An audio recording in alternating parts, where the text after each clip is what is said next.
کبھی بھی میری بات سنیے گا، کبھی بھی درود شریف پڑھنا کس مقام پہ ناجائز ہے وہ علماء نے متعین کر دیے ہیں۔ کسی بھی کام کے اول و آخر میں درود شریف پڑھنے کو کسی حدیث میں منع نہیں کیا، نہ اذان سے پہلے کچھ پڑھنے کو منع کیا ہے۔ اذان میں اضافہ منع ہے، لیکن اذان سے پہلے کچھ پڑھنا منع نہیں ہے۔ آپ اگر علم حدیث سے واقف ہیں، احادیث کے کتب احادیث سے واقف ہیں، تو ابو داؤد شریف میں یہ حدیث موجود ہے کہ حضرت ابن مکتوم کے گھر کے چھت پہ، حضرت ابن مکتوم کے گھر کے چھت پہ کھڑے ہو کے حضرت بلال رضی اللہ تعالی عنہ الصلاۃ الصلاۃ الصلاۃ کی آواز دیتے تھے، پھر اذان شروع کرتے تھے۔ اگر اذان سے پہلے الصلاۃ الصلاۃ کہنا جائز ہے تو الصلاۃ والسلام علیک یا رسول اللہ ناجائز ہونے کی وجہ کیا ہے؟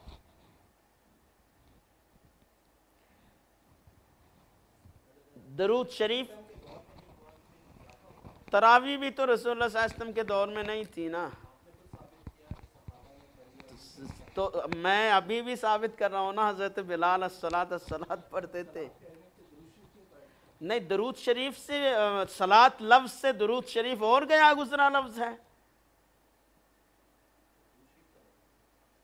درود شریف وہ کوئی ناجائز لفظ تو نہیں ہے نا، جس طرح الصلاۃ جائز لفظ ہے، الصلاۃ والسلام علیک یا رسول اللہ بھی جائز لفظ ہے۔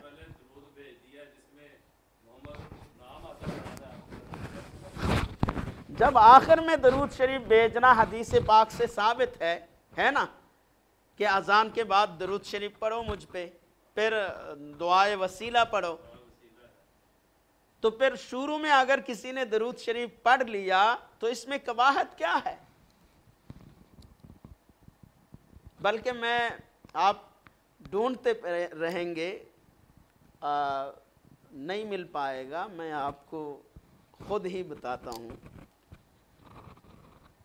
مقاصد حسنہ میں علامہ سخاوی نے نقل کیا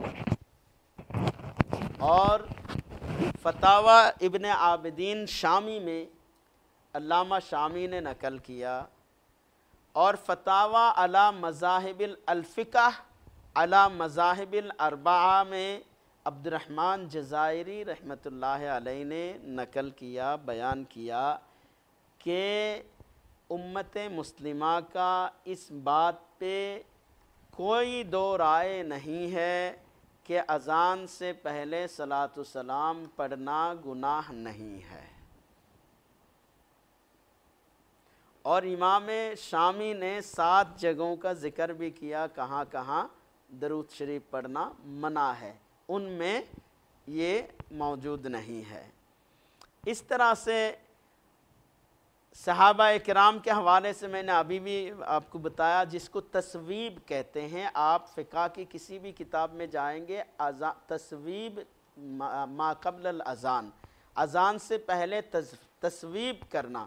تصویب کیا ہے؟ آگاہ کرنا، لوگوں کو آگاہ کرنا کہ اب اذان کا وقت آ گیا ہے، اذان کا وقت آ گیا، ابھی اذان ہوگی، یہ اس بات کا احساس دلانا، اعلان کرنا، اس کو تصویب کہا جاتا ہے، جو مکے میں بھی، مدینہ منورہ میں بھی، بغداد میں بھی، دوسرے شہروں میں سالہ سال تک رہا کہ فجر کے وقت لوگوں کو پہلے تصویب کے کلمات سے آگاہ کرتے تھے کہ اب اذان ہونے کا وقت آ گیا، اذان کا وقت آ گیا، پھر اذان دیتے تھے، اور اس کو علماء امت مسلمہ نے ناجائز قرار نہیں دیا۔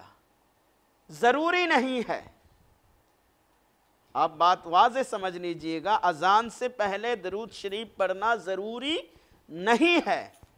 اگر کوئی پڑھتا ہے تو وہ گنہگار بھی نہیں ہے، اس کے لیے ہاں نہیں ضروری نہیں بھائی، آپ وہ لوگ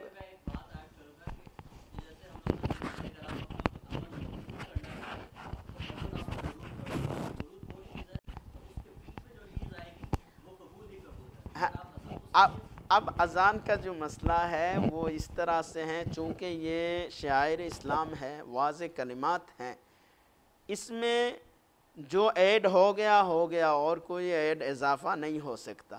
اذان کے بعد دعا کا جو رواج پڑ گیا رسول اللہ صلی اللہ علیہ وسلم کے دور سے۔ اگر درود شریف پڑھنا اتنا ضروری تھا تو رسول اللہ صلی اللہ علیہ وسلم نے حکم کیوں نہیں دیا؟ ایک سوال پیدا ہوتا ہے۔ تو اس کے جواب میں ہمارا یہ ہے کہ ہم درود شریف پڑھنے کو اذان سے پہلے ضروری نہیں سمجھتے، اور درود شریف نہ پڑھنے سے اذان کو ادوری اذان نہیں سمجھتے، وہ مکمل اذان ہے، ناقص اذان نہیں ہے۔ کسی نے درود شریف پڑھے بغیر اذان دیا تو کیا وہ اذان ناقص ہے؟ نہیں، حاشا و کلا، وہ اذان کامل ہے۔ اگر کوئی پڑھتا ہے اس کے لیے کیا حکم ہے؟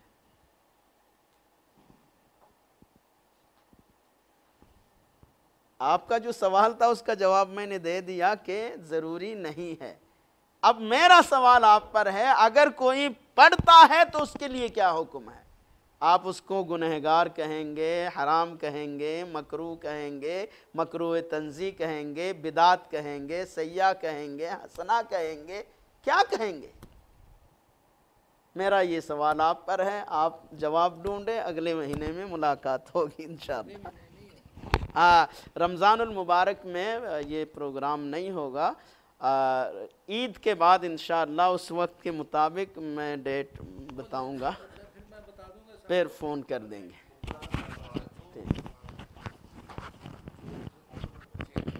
ہاں ہاں، کیوں نہیں، اس میں کیا قباحت کیا ہے؟ دودھ پلانے کی بات کر رہے ہیں نا، اب دودھ پلانے کا مسئلہ کتابوں میں آیا ہے، دودھ پلانے سے روزہ نہیں ٹوٹتا، یہ تو پکی بات ہے۔ مسئلہ یہ ہے کہ اگر دودھ پلانے والی ماں ہے اور کوئی ڈاکٹر جس کو شرعی طور پہ اعتماد ہو، جس پہ وہ کہیں کہ یہ اس کے روزہ رکھنے کی صورت میں بچے کو دودھ نہیں ملے گا، یہ اگر واضح طور پہ کوئی ڈاکٹر بتائیں جو شرعی طور پہ جس پہ اعتماد کیا جا سکتا ہو، پھر اس کے لیے روزے کو تاخیر کرنے کی اجازت ہوتی ہے۔ باقی روزے کے حالت میں دودھ پلانے سے روزہ نہیں ٹوٹتا، اس کے ساتھ روزے کا کوئی تعلق نہیں ہے۔ اس طرح سے ایک غلط مسئلہ چلا ہوا ہے انجیکشن کے حوالے سے، انجیکشن جو لیا جاتا ہے اس کے حوالے سے کہ روزہ ٹوٹ جاتا ہے، حالانکہ روزے کے حوالے سے یہ مسئلہ مسائل جدیدہ میں سے ہیں، یہ سمجھ لیجئے گا۔ معدے میں کوئی چیز پہنچانا یہ روزے کے معنی ہیں، کیونکہ رب نے چاہا کہ معدہ تمہارا خالی رہے، معدے میں کوئی چیز تم نہ ڈالو، نہ کھانا نہ پینا، اور جماع سے بچے رہو، یہ اصول ہے۔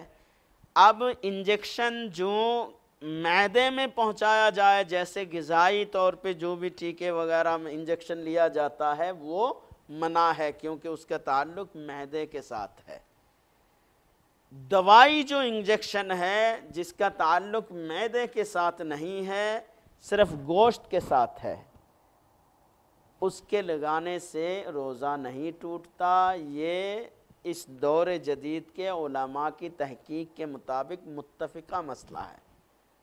الازہر شریف والوں نے بھی اتفاق کیا، دوسرے جگہ کے ہر جگہ کے لوگوں نے اتفاق کیا علماء نے کہ انجیکشن، دوائی انجیکشن استعمال کرنے سے، لگانے سے روزہ نہیں ٹوٹے گا، غذائی انجیکشن لگانے سے روزہ ٹوٹ جائے گا۔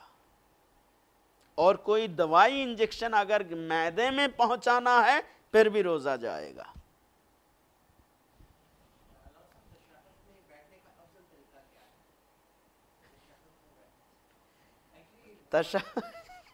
تشہد میں بیٹھنے کا افضل طریقہ جو ہے،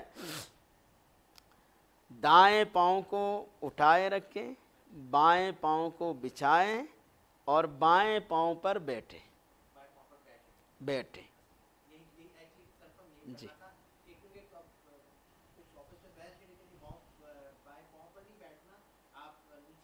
یہ عورتوں کے لیے ہے جی جی، عورتوں کے لیے یہ حکم ہے۔ حضرت عائشہ صدیقہ رضی اللہ تعالیٰ عنہ کی حدیث ہے کہ عورتوں کو سمٹ کے نماز پڑھنے کا حکم دیا گیا ہے کہ مردوں کی بنسبت تم سمٹ کے نماز پڑھا کرو، سجدے میں جب جاؤ تو اپنے جسم کو جیسے زمین کے ساتھ لگا لو، اس انداز میں سجدے میں جاؤ، اور کمر کو اٹھا کے سجدہ نہ کرو، یعنی سمٹ کے بالکل زمین کے ساتھ لگ کے سجدہ کرو، جو احناف کے طریقہ ہے عورتوں کا۔ ایک سوال اسی والے سے ہے، یہ سحری اور افطار کے والے سے، کہ جو نارمل پیپر چھپتے ہیں جس پہ سحری کا ٹائم دیا ہوتا ہے، کیا اس میں کوئی احتیاط برتنی چاہیے؟ جیسے کچھ لوگ اذان ہونے تک کھاتے رہتے ہیں۔ نہیں، یہ اذان کے ساتھ سحری کا کوئی تعلق نہیں ہے۔ اذان کے ساتھ سحری کا تعلق اس طرح سے نہیں ہے کہ اذان ہو تو سحری بند کریں گے، اذان نہ ہو تو سحری بند نہیں کریں گے۔ اگر یہ اصول ہوتا تو پھر یورپ میں، امریکہ میں جو لوگ رہ رہے ہیں وہاں اذان کہاں ہے؟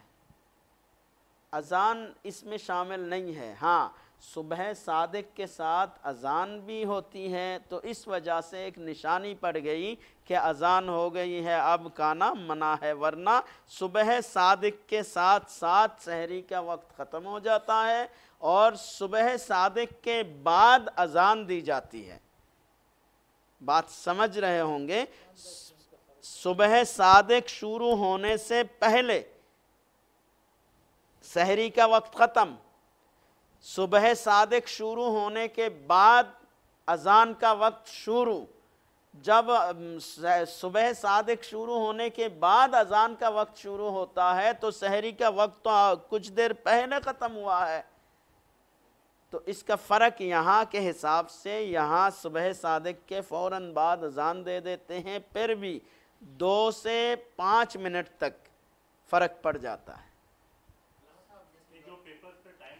وہی صبح سحری کا آخری ٹائم ہوتا ہے۔ اذان کا جو وقت ہوتا ہے وہ سحری کے آخری انتہائی سحری کا وقت نہیں ہوتا۔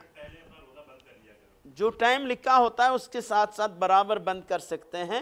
اذان کے وقت سے 2 منٹ 3 منٹ مختلف طریقے سے فرق پڑ جاتا ہے۔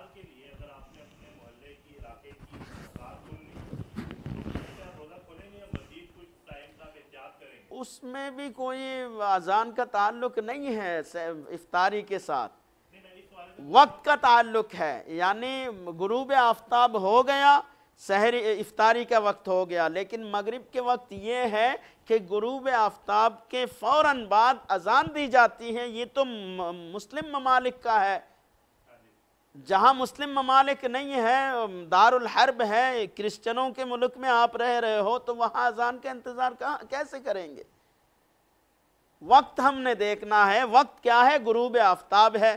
غروب آفتاب کے فوراً بعد اذان ہو جاتی ہے، بلکہ یہاں آج کل پچھلے سال میں نے پورا چیک کیا ہے، شارجہ میں توپ داغتے ہیں، وہ لائیو ٹی وی میں دکھاتے ہیں، تو توپ داغنے کے 1 منٹ فرق پڑ جاتا ہے اذان شروع ہونے میں، لیکن اتنا تاخیر سے کوئی حکم نہیں آتا۔ تو مشورہ تو یہی ہوگا کہ یہاں عرب امارات میں جو لوگ رہ رہے ہوں وہ اذان کے ساتھ افطاری کریں، اس میں کوئی قباحت نہیں ہے، لیکن سحری کے وقت، سحری کا جو وقت ہوتا ہے اس کے مطابق بند کریں، اذان کا انتظار نہ کریں۔ بلکہ بہت سارے عوام میں تو اتنا تک میں نے سنا ہے، لوگ پوچھتے ہیں نا، اتنا سنا ہے کہ اذان ختم ہونے تک چل سکتا ہے، بہت لوگ ہیں جو روزہ ہی نہیں ہوگا۔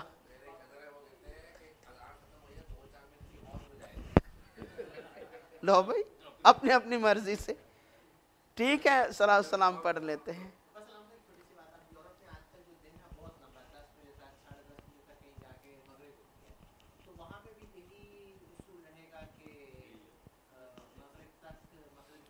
جی بالکل بالکل، بلکہ